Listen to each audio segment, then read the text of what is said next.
તેલ વગરના, મસાલા વગરના, રંગોળી ચોકડીના ફેમસ ઉકા ભાણાના ખમણ ખાવા માટે આપણે આવી ગયા છીએ. આ છે માખણિયા ખમણ, જોરદાર. અહીંયાનો લોચો પણ એટલો અદ્ભુત છે અને કાઠિયાવાડી કેફેના ભજીયા, ફાફડા અને વણેલા ગાંઠિયાની વાત જવા દો ભાઈ, જોરદાર જગ્યા લઈ આવ્યો છું તમારા માટે. સુરતના મોટા વરાછામાં કિસ્મત કાઠિયાવાડી હોટલની એક્ઝેક્ટલી બહાર તમને આ જગ્યા જોવા મળી જશે. કાઠિયાવાડી કેફે અને રંગોળી ચોકડીના ફેમસ ઉકા ભાણાના માખણિયા ખમણ ઓવરઓલ ધ બેસ્ટ જગ્યા કહી શકાય. તમારે એમ કહેવાય કે સવારમાં વહેલા 6 વાગ્યાથી લઈને 11 વાગ્યા સુધી નાસ્તો કરવો હોય ને તો આ જગ્યા તમારા માટે છે. અને સાંજે 8 વાગ્યાથી લઈને મોડી રાત સુધી તમારે એમ કહેવાય કે આવા અલગ અલગ નાસ્તાની મોજ માણી શકાય એવી આ જોરદાર જગ્યા. મારો અનુભવ ખૂબ સારો રહ્યો. અહીંયા ઘણા બધા લોકો આ ગરમા ગરમ ખમણ અને ગરમા ગરમ લોચોની મજા લઈ રહ્યા હતા.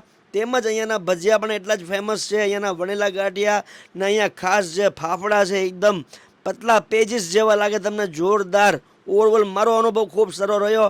જુઓ તમે, જાળીદાર મેથીના ગોટા છે અને આ જે બટેટાની પૂરી, અદ્ભુત ઓવરઓલ. અને હા, પાછળ મોટી જબર સ્ક્રીન છે એટલે તમારે મેચ જોતા જોતા, સોંગ સાંભળતા સાંભળતા પણ જો નાસ્તાની મજા લેવી હોય ને તો પણ તમે લઈ શકો છો. ઘણા બધા લોકો હતા અને બધા લોકો પરિવાર સાથે અહીંયા નાસ્તાની મોજ લઈ રહ્યા હતા. મને ખૂબ મજા આવી. સ્ક્રીન ઉપર મેં ફોન નંબર, એડ્રેસ, બધી માહિતી આપી છે. ચોક્કસ